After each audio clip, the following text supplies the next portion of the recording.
Yo, B, let's go. You may have seen the clip and maybe heard word of mouth, yet another podcast. Man, what could it be about? Is it truth or opinion? A couple of contradictions. We're here to challenge tradition and twist your vision. So we set on a mission to bring you rebel wisdom. Welcome back, Rebels, to another episode of Rebel Wisdom. I'm your host, Julian, here with my boy B. If you're tuning in for the first time, and as usual, we're gonna pick a topic to rebel. We're putting a little twist on it though this week. As you can see, this is a special week. Anytime we're here in person, I think it's pretty dope. A very unique opportunity. We also have a co-host with us, Frosty, off to the side. In essence of our holiday season. So, what's up? All right, So- so we're gonna be talking about, like I said, it's gonna be a little different, right? We don't have like a typical, Yeah, I guess like a topic that Right. we're gonna go against, but this book, if you can see it, it's called The Little Book of Big Ethical Questions by Susan LeTauld. maybe. Sorry if we butchered your name. And then we're gonna just talk about ethics, and then just go back and forth, pick a topic. I think the topic itself is interesting, and I think even though we're not here to say this is wrong, this is right, but I think within the conversation there will definitely be rebelling topics that maybe does not align with the I guess societal norms. How it's depicted in today's culture in the United States. Possibly, yeah. So it's a book, and before we get into it, I'll ask that you maybe kind of speak on the structure of the book. I haven't read the book. Mhm. B's read it, and from my understanding, it just poses a series of ethical questions, right? Maybe. Yeah, so basically, Reference. I mean, this entire book, there's 5 sections, and within those 5 sections, there's like 10 ethical questions regarding that section. And then author, obviously, it is like when I read the book, I do think it's a little biased towards the author's narrative, but we're not going to really read into it. We're going to take the question and kind of go back and forth. But she does give good talking points within, without the biases inside the text. So we won't reference it too much, but just to go back and forth on the title of the question. And Sure, yeah, and uh, we love to promote conversation, and some topics could be more contentious or a little spicier than others, but I think this will be a great just point of conversation. Again, we usually pick a traditional stance on any topic, and go against why that narrative might be changing as time passes or generationally narratives change. But on this one, as B said, it's just kind of going to be us talking about different question topics. So I'm pretty excited. yeah. All right, here's the first question. These are not pre-screened, by the way. These are just like open the book, pick a question, and we're gonna think about it on the spot. So it should be interesting. All right, the first question is, should voting be mandatory? I mean, this topic, obviously, we're recording this still in 2024. It'll be out. No, this one's gonna come out, I think, like January 6th. Okay, so it would be 2025. Yeah. So we still have Biden as a president. Yeah. And Very then good. Trump should be taken over as long as he doesn't get assassinated. Yeah. Yeah. So should voting be mandatory? What do you think? Should voting be mandatory? So obviously he just gave the relevant seats towards this recent election, just passed. Should voting be mandatory? My initial gut reaction is no, voting shouldn't be mandatory. Which is interesting because do I think everybody should vote? Yes. And given democracy, the government, should be representative of the people, and in that you would like to incorporate as many opinions, as possible so you can most accurately represent the whole. But I think you putting the onus on the people, the individual voter. I mean, if we're there's an age to vote, I think for multiple reasons. And at that age that is set on to vote, you are now you should be old enough to make the decision, formulate your opinion, and go and vote as a voter. What do you think the age should be?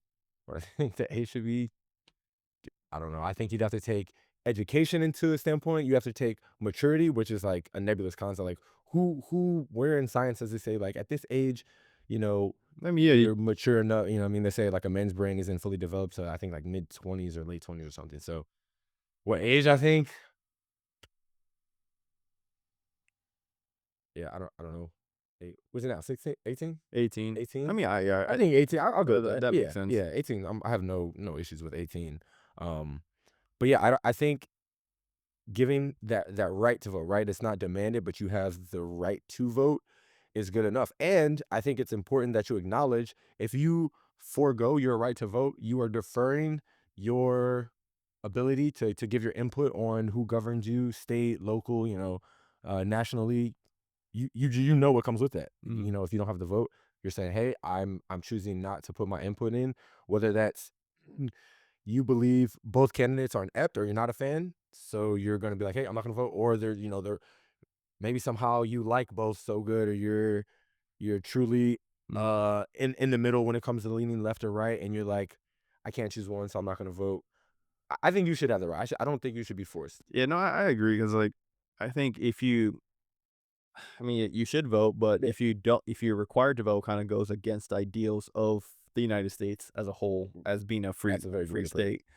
Um, but I don't know. I mean, should it be mandatory to vote, even if it made it so that you have to vote? I wouldn't be too opposed to the idea, to be honest. Mm-hmm.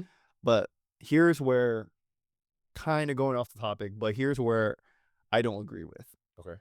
Right. So we have, I mean, obviously within this current, political, I mean, the election that just happened, Yeah. 2024, November, the big topic was immigration as a whole, Mm-hmm. right? And more in particular, illegal immigration, but with the legal side of people that actually wait to come into the country through the proper, structured, is it the best? No, it's not the best, but legal structure to come into the country.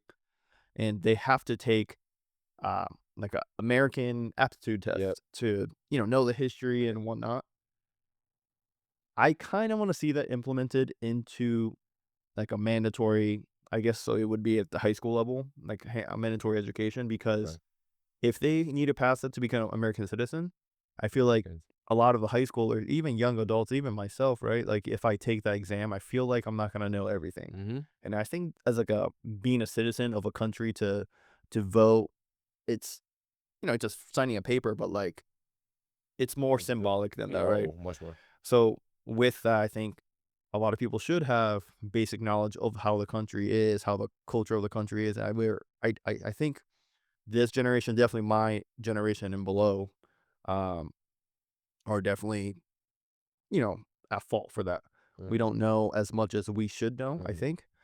And then we're just voting off of what we see on TikTok. I say, oh, this candidate said this on this scandal that Mhm.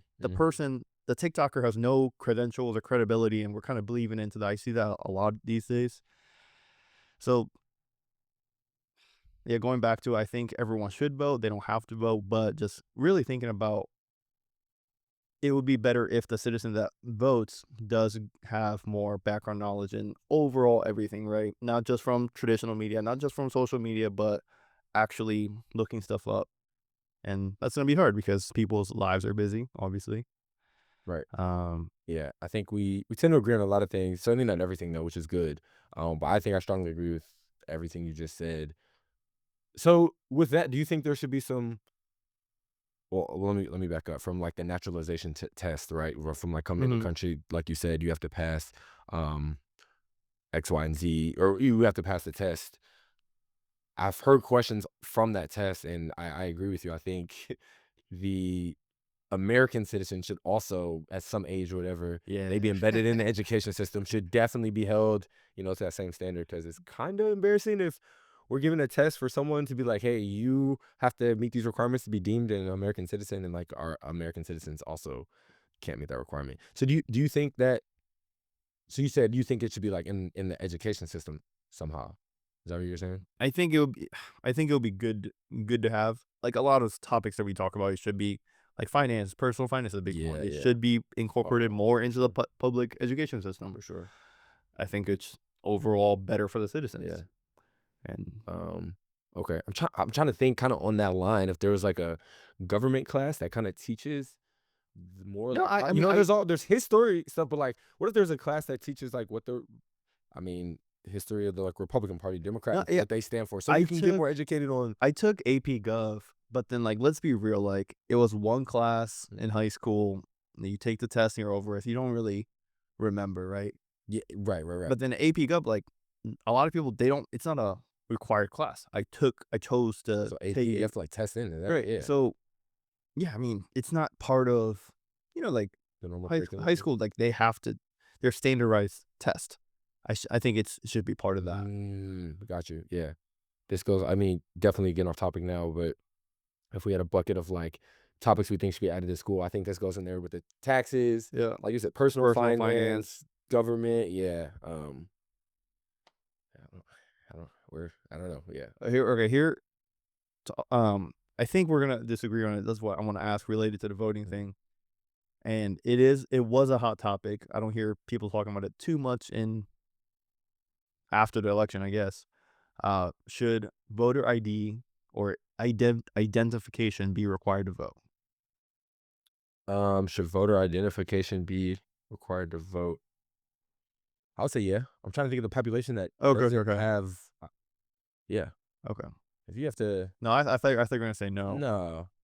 But a lot of people are saying no because it's racist to require voter ID.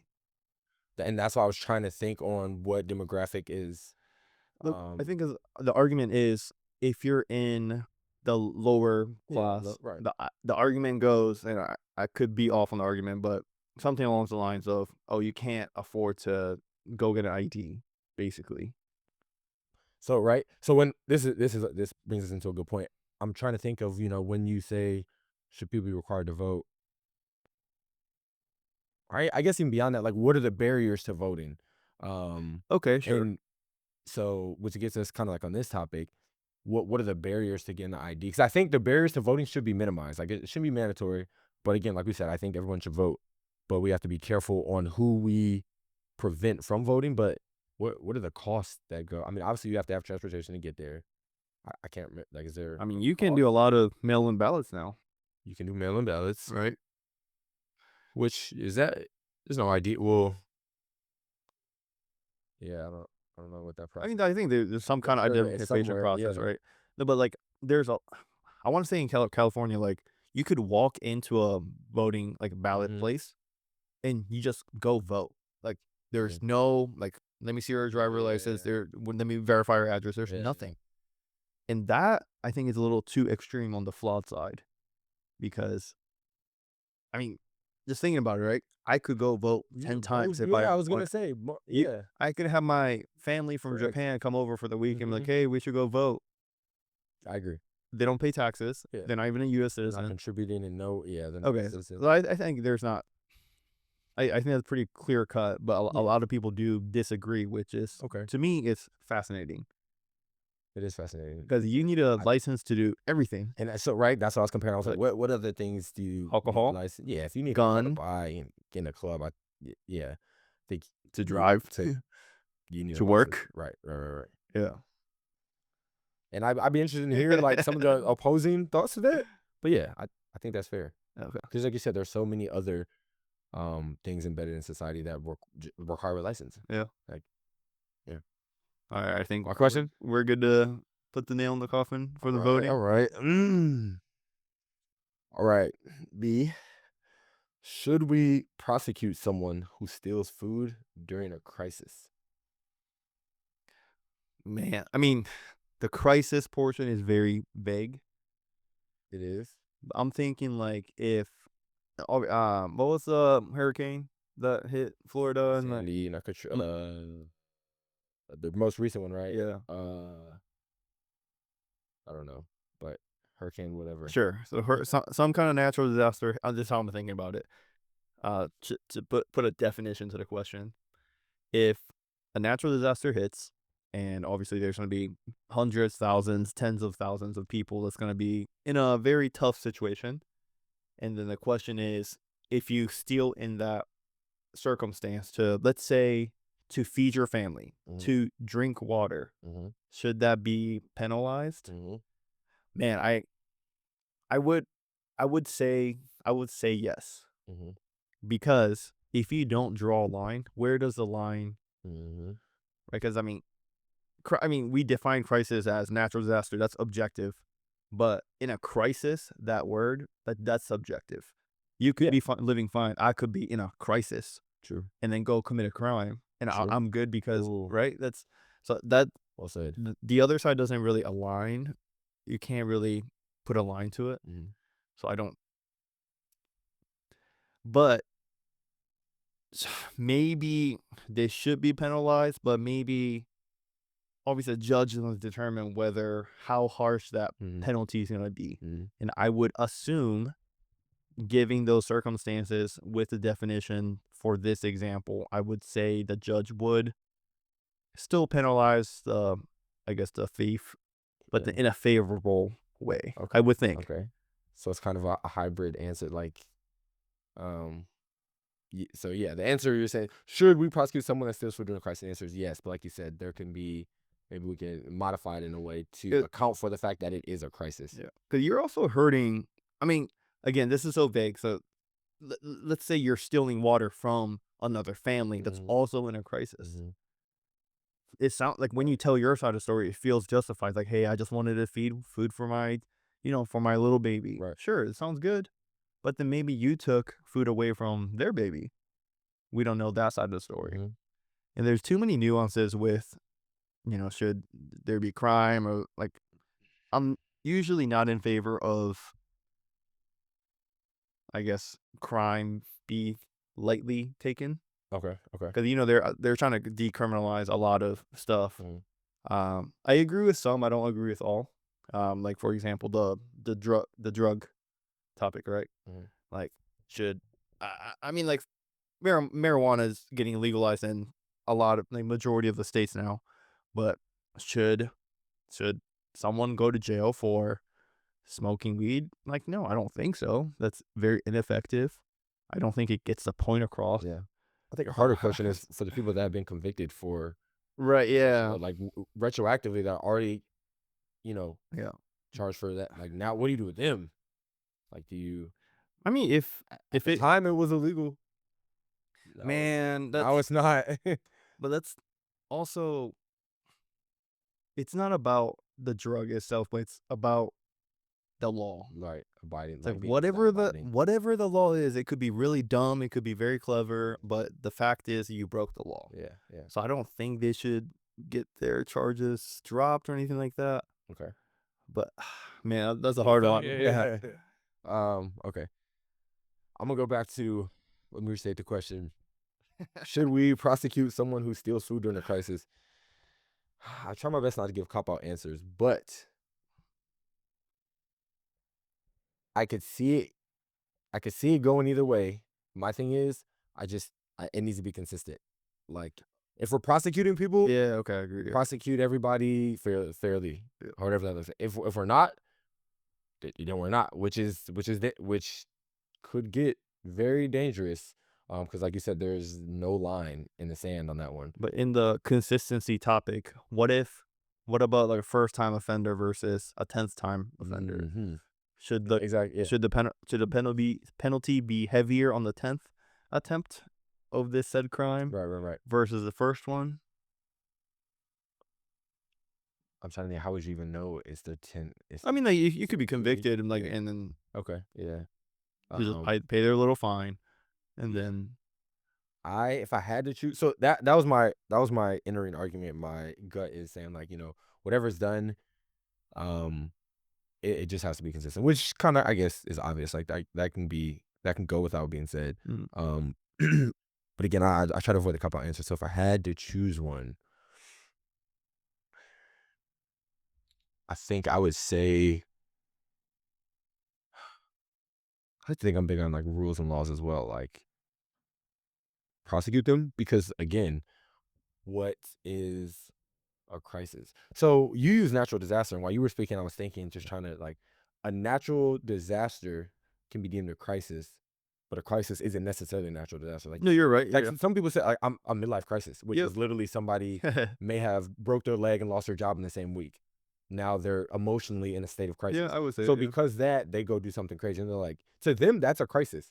It's very subjective, but like, they could like literally think they're in a crisis, who am I to say you're not in a crisis? You know what I mean? Yeah, that's what I know. How does that compare to a national disaster? How does that compare to your house catches on fire because you left the stove on too long? And so now it's your fault and your house burns out and you have no house and you have nowhere to go. Like, that's a crisis. Yep. Or a national disaster, that's not even your fault. That's also a crisis. But so, right, there's so many tiers, and I don't think in trying to determine if somebody gets prosecuted or not, you can have different buckets for every single type of crisis and first time offender. Yeah. And It is fifth harder. time. I think So it you have is. to either all or nothing. It has to be all or nothing. But it is hard to be consistent because of that. And then I think that's where, I mean, even if you say, hey, decriminalize a lot, I think the bigger issue in this is the consistency piece is not there in the judicial system that we have. Yes. There's a related question. I guess it's stemming off that. Still spinning on that one, kind of, yeah. Well, if you have something that you think of, you can definitely answer in this question. So, would you hire someone who has made a mistake and is looking for a second chance? Again. So, natural disaster, and then they steal some food, they got their criminal penalty, and then they go look for a job. This one for me is a bit easier. I would say yes. Should they get a second? Okay, the question was should, right? I thought you said would I. Okay, would you? Okay, that's even better. I guess it's the same. You'd like to think it'd be the same. I would, but that definitely depends on the offense. Would I hire someone that stole in the midst of a crisis? Yeah. Would I stole somebody that committed a double homicide? Like, now the conversation is like, so if we're just saying that committed an offense, whatever, that it varies. But yes, I wouldn't disregard everybody that has a criminal background. So you have an identical candidate, graduated from the same school, same GPA, same major, same extracurricular activities. Taking the person that doesn't have the criminal record, because in that case I'm forced to pick a distinguishing factor, which is extremely rare. So like in that case, I'd be looking for something to be like, these are neck and neck. I need something to put. So you could say, I mean, he's looking for a second chance. He might have a better work ethic they can get from a interview or resume. Yeah. I mean, it might depend on the job too. If the job aligns with or puts them in an environment that may promote something that what their criminal offense was. Like let's say their offense was stealing, right? And they're working, the line of work that I'm going to have them doing is delivering boxing packages and loading a truck or something where they're isolated with no oversight and they're responsible for not the logistics, but like quantity, right? Like they have to put 80 of these items in a box and box it. And their offense was stealing, right? Okay. But if I'm hiring them for something that's like front facing or they're just working with clientele, there's nothing to be stolen. It's a computer job or it's working with people. Maybe I take that into effect. Like the environment they're in doesn't even lend to what their charge was. So again, nuanced, and I would take a lot of things in consideration. But to answer the question plainly, I wouldn't write somebody out. But if it was a neck and neck, similar candidates, again, if I had, I would probably most likely lean to the candidate that did not have an offense. But then again, like I said, I would take what the line of work is in consideration. There's probably other things I'd take into consideration I'm not thinking of. But yeah, that's my flat answer. What about you? I mean, I guess it will depend on a lot of stuff, but I'm thinking from like a exec level, like is this someone that I want in my company, and I have, let's say I had the authority to say yay or nay on this guy getting hired. I would probably lean towards nay, just because, I mean, even if let's go back to the stealing example, right? Let's say they come in, their past criminal offense was stealing.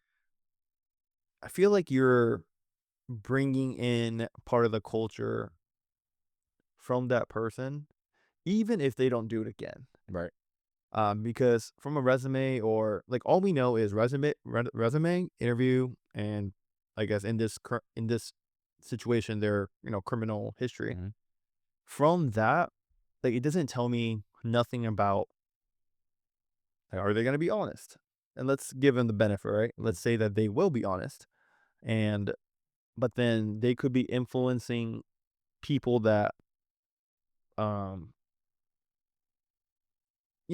that would never even consider doing it. They talk about it, and then maybe they're like, yeah, I'm not gonna do it, but like, what's the big deal? Who cares?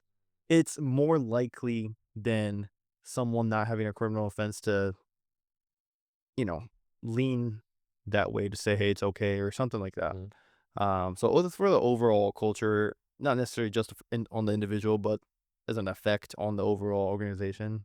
Okay. I it's not 100% no, but it's like Right. better like 95% probably not. Okay. Yeah. Do you think do you think the optic plays a piece to it? So like kind of like you said, from affecting the culture, if that person, I don't know, is a habitual liar, which you can't get charged for that, but brings whatever to the culture, like you said, they're having conversations with these other people that might negatively influence the rest of your workforce. But what if, they're not, they committed a crime and they're on the good path, but people that they work with know that they had this past, or now like, do you think a company could get a reputation of like, I don't know, they have, I want to say like unscrupulous workers, but like these, their workforce, so they're kind of, It could I get don't know. it could get depicted in a, let's say that guy outworks everyone and gets promoted, and then the others seeing this guy that has a poor criminal history get promoted, they may equate his success or her success to not on the work ethic, but they could complain, be like, oh hey, like how is this guy getting promoted over me? I have a clean track record. Oh, I think that'd be an easy conversation to have, because your track record for this company starts when you start working here. So as long as they've done good since they work here, I'm judging them off that. I don't think the previous should be even brought in that conversation. So But then you said that would depend.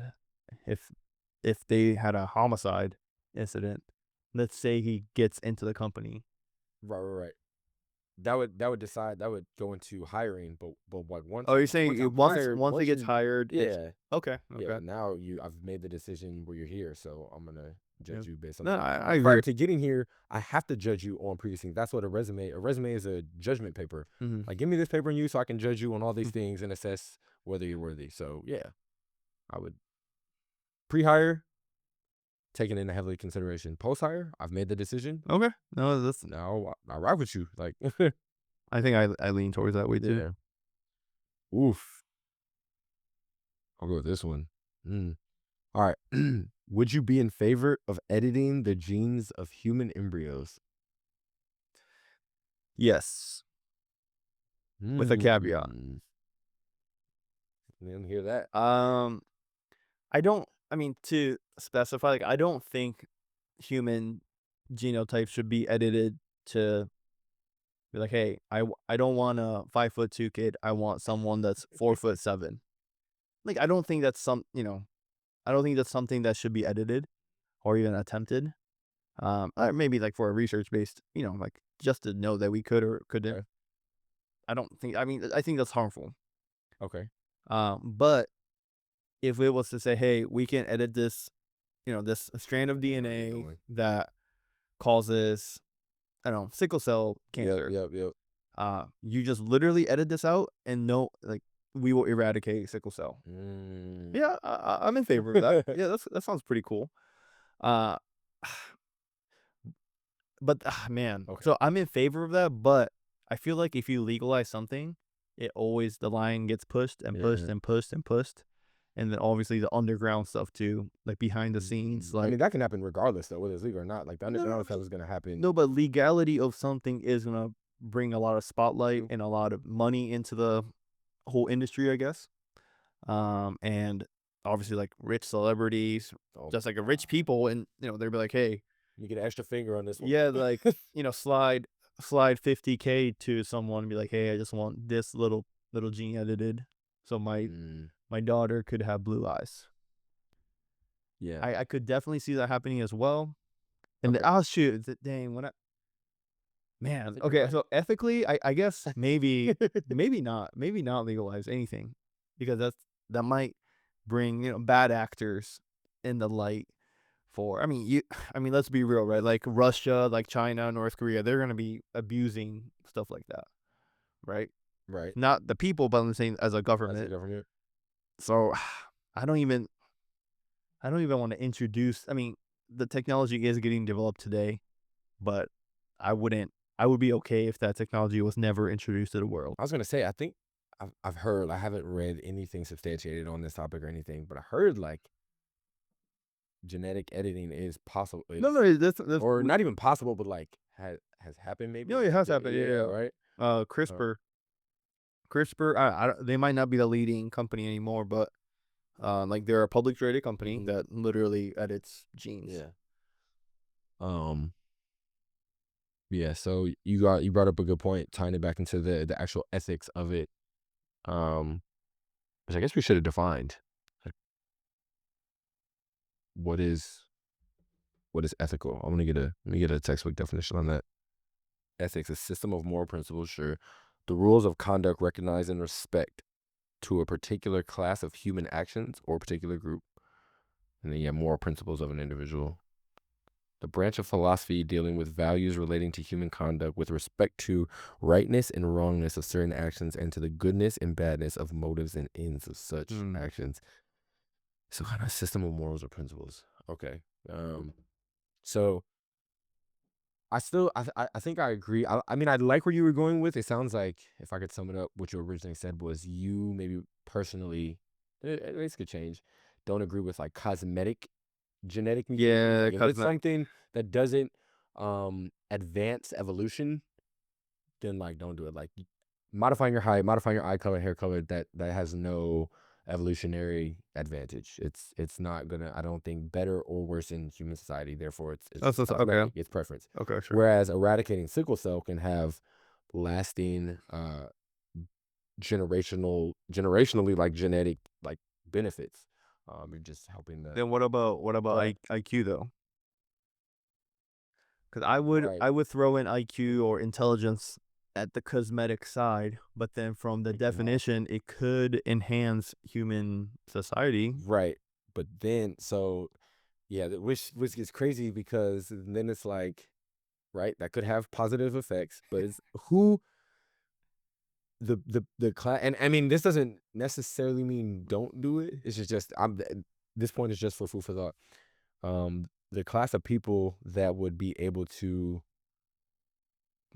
afford that genetic mutation. So if you have all, let's say, the rich people, even something like that would probably be ultra rich people, whatever, getting all of their children's intellectually modified, and then that's just going to create a gap.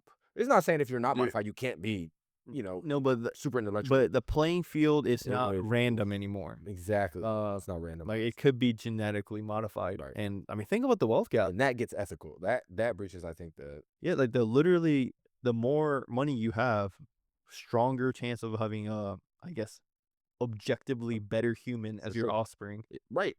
Yeah. Right. It like that's kind of that's why I don't even think we should have it in the first place. Yes. And I was doing that circle back to, at face value, it makes sense, but like ethically, I think it's wrong. If not directly wrong, for these cascading effects of what it would create. Man, it's kind of like, I'm gonna say Facebook, but it's also interesting because would you say genome editing is natural or unnatural? I would say that's unnatural. So natural would be something that, if you let the world happen, it just naturally comes up, right? Yep. Thank you, everybody, for listening. Hey, if you made it this far, please leave a review and email it to us at rebelwisdompodcast@gmail.com. And we'd love to give you a little gift. We're going to give out gift cards. This is the last week we're doing it. For the first person that got it to this far in this episode and leaves a review and sends it to us at rebelwisdompodcast@gmail.com. Thank you. Hope to see you soon. But then maybe the advanced species that comes along through evolution in a given planet maybe it's inevitable that they will naturally get to the point where you edit DNA. Does that make is having robots run the planet, would that be natural? I mean, depending on how you look at natural, it could be natural or unnatural, because we only know natural as what we've seen before, right? But the future is still natural. That would say like any sort of technology is unnatural if that's right. Right. Because I mean, everything is still happening within our world, so it would be natural. This goes back. That doesn't mean, you know what I mean? This goes back to where do you draw the line, which is like a common theme in ethical conversations. Like it's always like, where do you stop? Where do you draw the line? Because you're right. Like, I feel like this breaches a conversation of like free will versus or not free will, but yeah, you make a good point. I think, just circling back, I think gene editing is unnatural, kind of like our last topic. I don't. Some boxes, like opening Pandora's box, like once you open it and it's exposed, you can't put it back in. So some boxes just don't even need to be played with. They don't even need to be opened, because once you unleash it, it's hard, because I feel like for these super advanced topics such as this, it's like the leaders in these industries or these fields probably try to predict, like, okay, if we dive into this field, is looking at it from a statistical perspective, is the likelihood of this thing we're about to embark down this path, is it more likely to be good or bad? But it's like, who's qualified to judge that? Like, how do you can never really know, you know what I mean? And it's like, okay, if there's more good than bad statistically, like, we'll try it. I mean, bad could be so bad. But think about that would be like a similar argument to like nuclear power. It was originally developed to harm humans, right?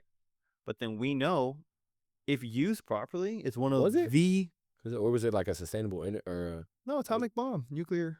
That's how that was like the catalyst of nuclear power. Okay. And have you watched Oppenheimer? I haven't, dude. Oh, dude, you gotta watch Hey, you seen a movie I haven't seen? Dude, come on. God, I'm slipping. I'm a movie fanatic. All right. Cap. But yeah, look at nuclear power. It can harm literally hundreds of thousands of millions of people, even through an accident or an intended use. Right. But it is for what we know today, most efficient energy source there is. Period. Right.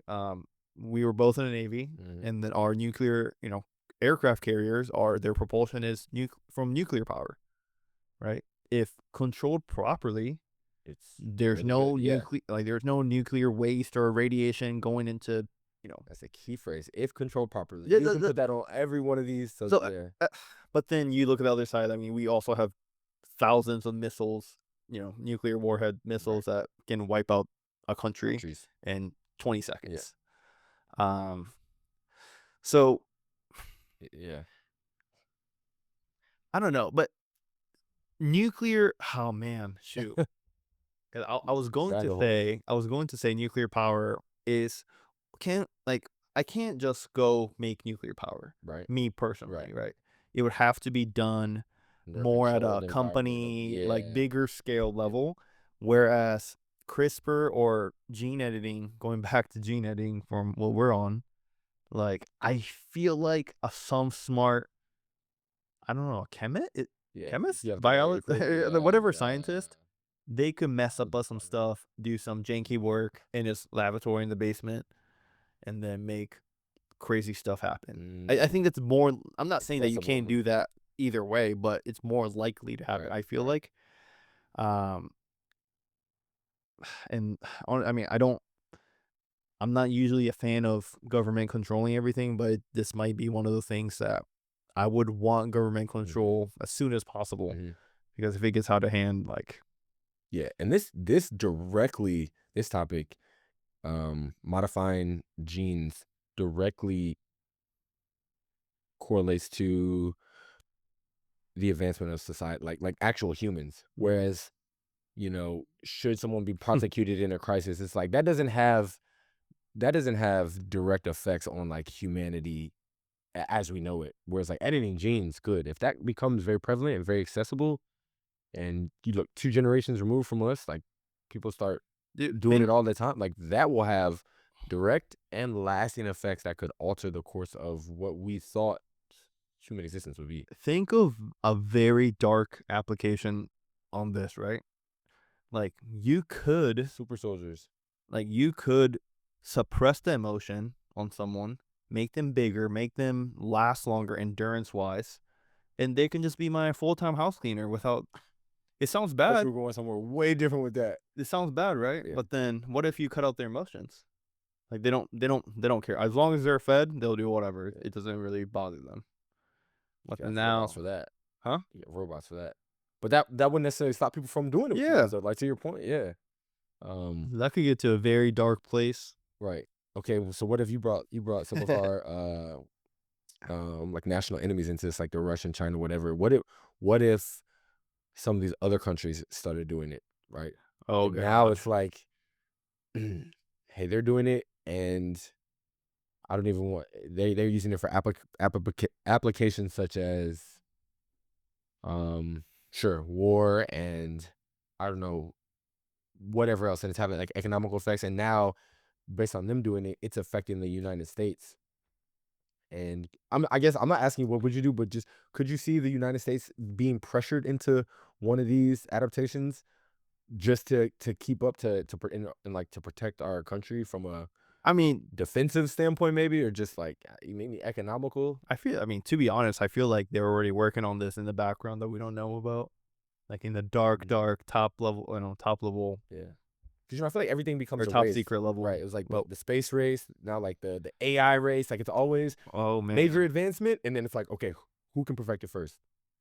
So could this be like that next race to, I don't know, just something. Dude, that would be very scary. Yes. But I do think, to fully 100% accuracy gene editing, I think that's gonna come in much later. Lifetime? 100%, I don't think so. Yeah. Yeah, 100. Yeah, I don't either. But then with, they say the AI supercomputer, which is supposed to be smarter than humans, is projected for 2050, which is in our lifetime. Yes. And then what if that gets compounded to the AI knowing how to do gene editing? That could speed up. Yeah, man. That's gonna. I was also gonna ask you, because this came up in another podcast. When we start seeing the implementation of technology integrated into humans, so chips and brains, advanced prosthetics. I said like robotic joints, I think, in the other, which I don't even know if that's a thing, but just as a hypothetical, is that not the same as? But that's not that much harm, though. Yeah, it's not. Yeah, that's what I'm just. It's only positives, I would think, right? Robotic you joints. can put chips in people's brains and maybe also suppress their thoughts like that, or control synapses or chips. Thought. Chips and brain was maybe it might have been an outlier from the list. Yeah. Okay.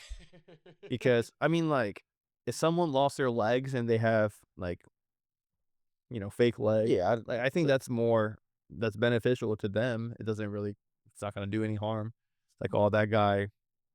We saw a couple people in the marathon that had like they're gonna run faster than me. Right. On a much serious, right. I was gonna say a much less serious level. Like, are those people in sports, and now it's altering the nature of the sport because these people don't fatigue. This thing, you know what I mean? It's just so many cascading. Yeah, I don't know how the games, but I'm just like, if we draw the line for like gene editing, I think we said like, shouldn't happen. Don't think we should be able to modify genes. But I think in one of our other episodes, we were like, I don't think we took as strong of a stance on a no against having these maybe technological advancements to human bodies. But now I feel like if we say no to gene editing, we also have to say no to that. That one is a little bit more easy to draw the line, I think. I will say that. I think it's like prosthetics, advanced prosthetics and stuff. You'll be like you said, chips and brain. I don't know what else exists out there, what is being developed, but I think it's a little bit easier to draw the line with technological advancements to humans, like gene editing. But I feel like they're kind of similar. Have you seen the video of this guy playing video games controlled by his brain through the chip? Have you seen a video? No. I believe he's playing Counter-Strike. Counter-Strike's just like a first person shooter. Okay. But the entire they programmed it to where literally no controllers, no hand Was it movements. attached on It was externally, or was it like embedded? Well, I don't know. Okay. It said it was from a chip that his brain activity is literally, transmitting data to this chip, and that chip is communicating with the game to control it. It's pretty fascinating. Oh yeah, because yeah, it's insane. there's no you look at the gameplay and it's not awkward. Right. He just runs and turns a corner regularly. Probably so But much smoother. when he shoots to kill the enemy in the game, it's like, you know what aimbot is, right? It like auto track, yes. like instant. You look at the guy they want to shoot at, and it's shooting at him, and then literally soon as a player recognizes that he's dead, you just go to the next person. It's like, it's pretty crazy. Yeah.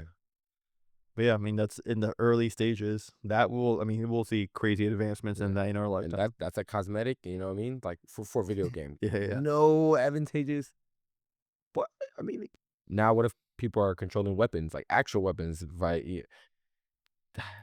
Yeah. All right, next question. Jesus. Okay.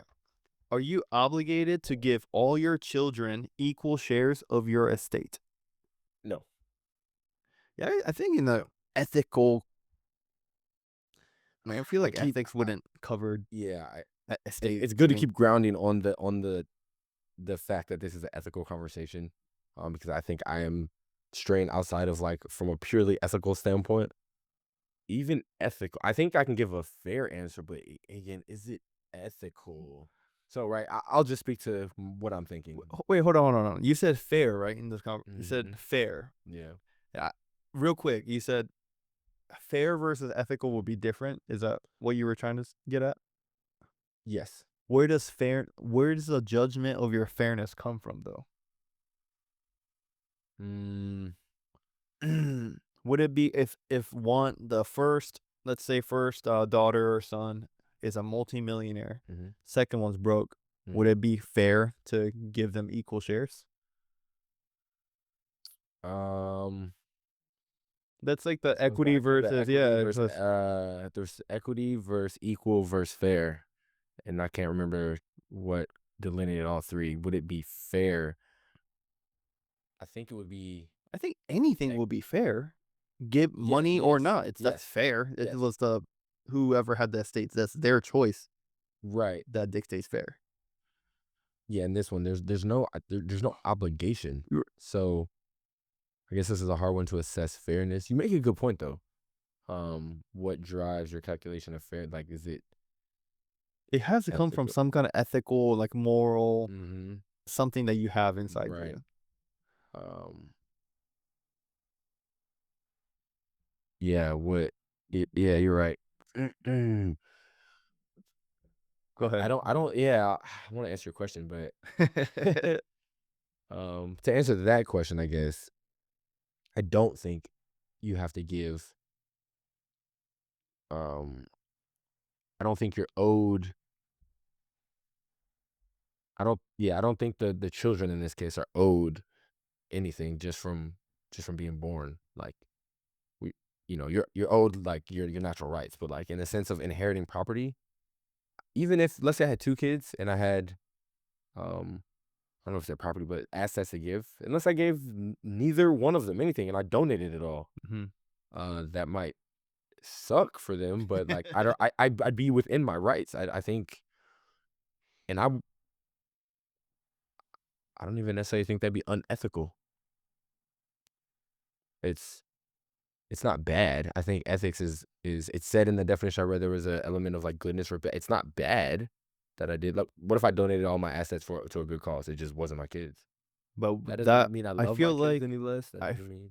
Okay, yeah. From utilitarian standpoint, it is better to donate to a nonprofit or a donation of some sort because they have the more manpower and the systems and process to figure out, hey, we can. I mean, everyone's seen it's like, hey, give $1 and feed 10 people in Africa or something like that, right? They will have more good from your money going to the public and them deciding on the experts deciding on where it goes, vice giving to children where, I mean, it could be for a good cause, but then I would argue majority of the cases probably not going to be for a good cause I wouldn't even say that, but I do think giving to a charity, or less of a good cause. yes, less of a good cause, because I think the charity is the most equitable choice. If I'm using that, trying to be between equal, fair, and equitable, the most equitable choice. Yeah, and you can make an argument that's ethical, like, right? So yeah, I don't think, now going back, right, if you had to, but now if you choose one kid over the other, that's certainly not equal. Fair, yeah, I get it. It goes off what do you do for fair? Fair is also If you take a transactional approach, you could be like, if you're elderly, which one of my kids, the kid that helped me the most when I needed it, that's what I'm gonna get, and that's fair based off your system of judgment, which you said. This kid helps me 80% of the time, and this kid, I live on the East Coast, they live in Cali, they can't help me that much. They come out 3 times a year, they help when they can, but this kid who lives closer to me, they come weekly. I'm gonna give them 80% of my assets. That's fair. Yeah, from the owner standpoint, yeah, Right? That is it ethical?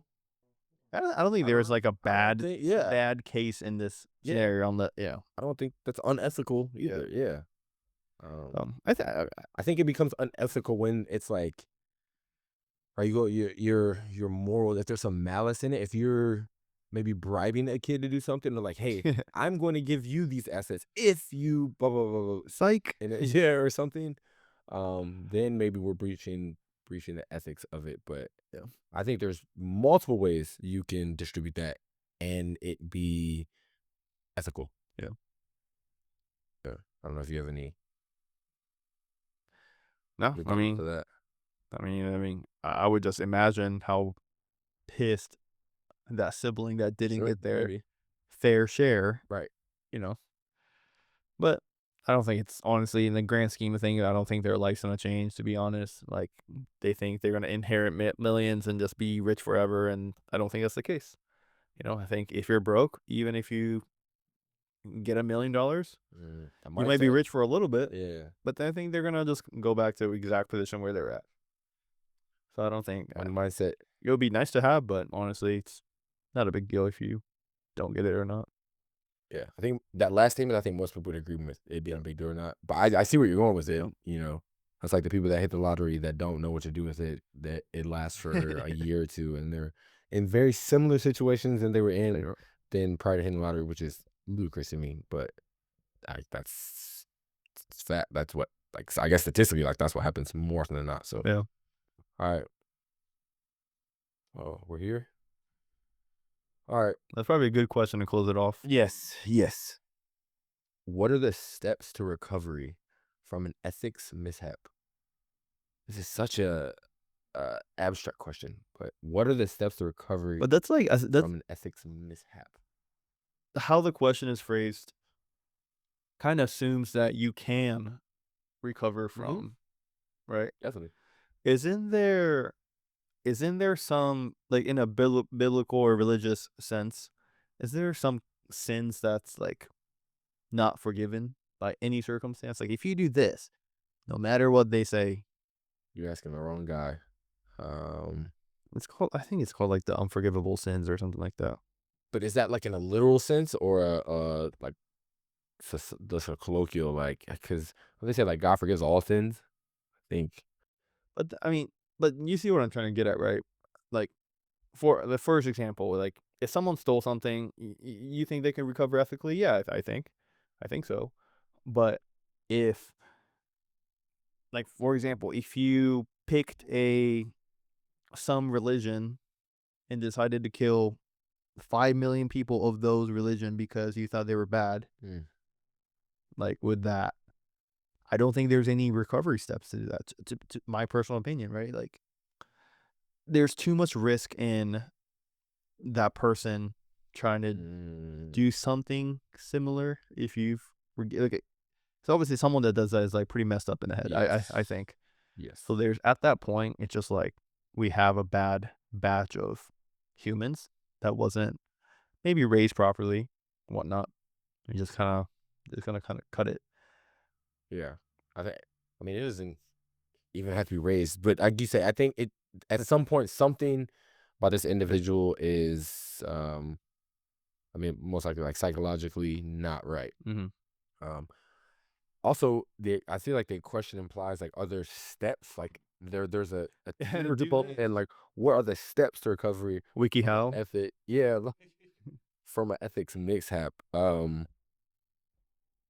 I don't know that I'm qualified to say like deem what first this, then if you do this, and then finally, but do I think you can? Like you said, the question implies that, hey, yeah, I certainly think you can, which I'm just reiterating what she said. But I'm trying to think like what I think we need to give an example to specifically say like what would that look like, right? Like what would I mean, it's just like any other problem that you have. I feel like it'll be like first is self-actualization or realization. Like, oh, like I messed up. admitting, yep, That's like the first step. Because then a lot of people can't even do that. They're like, oh, it's not my fault. Like, how is that? Like, come on, you know? And I mean, the ideal scenario would be if the crime or ethic mishap in the situation isn't big enough, which is arbitrary. Just don't do it again. Like, I mean, that would be a simple case. yeah, And I'll be fine with that. But then that might cover 70% of all ethical mishaps, right? yeah. But then what about the other 30%? But what about the other 70% that they realize it, but they kind of keep doing it again from time to time? That's not. So Yeah, I think your ability to recover degrade. Like if you're a repeat offender, do I think you're capable of recovering from ethics mishap? Yeah, but your likelihood is less and less. And also, whether it's the 70% or 30% that you made up and you reference, I think there's some action that needs to be involved. There are a lot of things like you do something wrong, and then it's like, okay, admitting, right? I think to self and or publicly or whatever entity you wronged. Hey, I did something wrong. Let's say I steal from you. This is a very low level incident example. I steal from you. Me recognizing like, all right, dude, I stole that, right, to myself. Then coming to you and be like, hey, I stole that. I think that's an element. Then returning the item, buying a new item, right? There's some element of action. And again, this probably you can't do, right? You kill somebody, you can't bring them back. Maybe you do something for that family, or I mean, serve your time. That's an action. Like you turn yourself in. That's an action. You know, so a lot of these, I think there is an action associated with it. But certainly in the spirit of having steps, it's like you said, self-realization. Maybe it's a 2-step, and then correction or retribution might not be the word, but yeah, some type of repayment for whatever you've done. I think in the biblical sense, the word is atonement. You atone for your sins. That's like, whether that's talking to God or, you know, just trying to correct whatever the sin was. yeah, You know what I mean? yeah, okay. I think a lot of people will agree with you, and I do too. Because I mean, we all like it's cliche, but everyone makes mistakes. Yeah.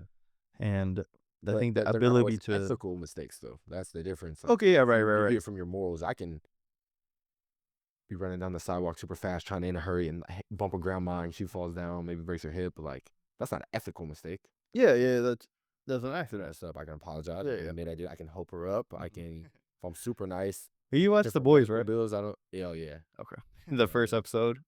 Ethics out the window in that show. Zero ethics.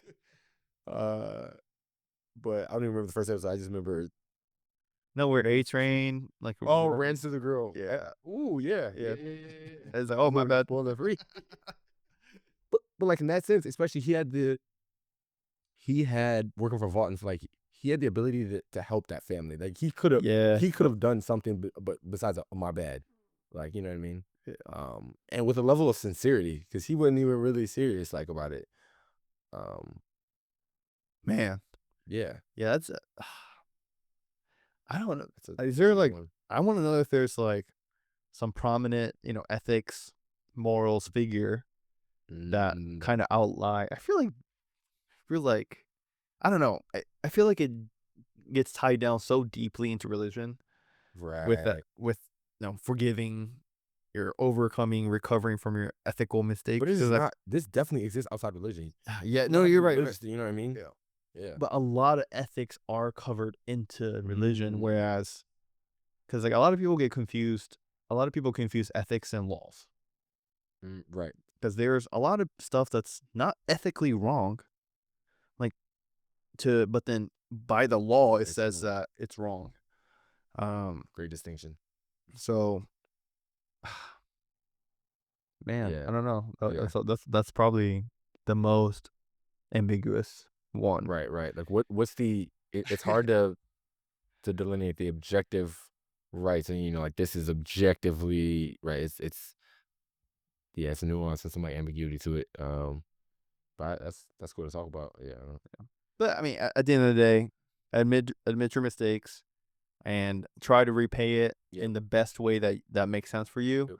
I don't think anyone. I mean, no, I don't want to say anyone, but like I don't think it's a wrong answer to say. Right. Yeah. Yeah, No, so. definitely not. That's not the best answer. It's certainly a great start. Yep. Yeah. Here's it says, should vaping be banned? Which is a very Surprised it's in the ethical. yeah, Doesn't seem like a very ethical question, but very important topic Sure. for today's day and age. for you guys to have this off camera. No, so like I said, we took a different twist on this. Again, these were derived from the Little Book of Big Ethical Questions by Susan LeTauld. And I think these are great things for anybody to think about. Different age groups, no matter where. There's no point where you get in life where you're like, you know what, I'm beyond ethics, or I'm not ethical. I don't care where you are. Ethics, I think, will always apply. And these are great things to talk about, think about, and hopefully you have someone in your life you can discuss them with. If Mhm. not, come join us here at Rebel Wisdom Podcast. Yeah. We love to have them. We love to hear the feedback. So yeah, I mean, with that being said, again, hope you got something from it. Hope you got something to think about. And thank you for joining us. We never take that for granted. And we'll catch you next week.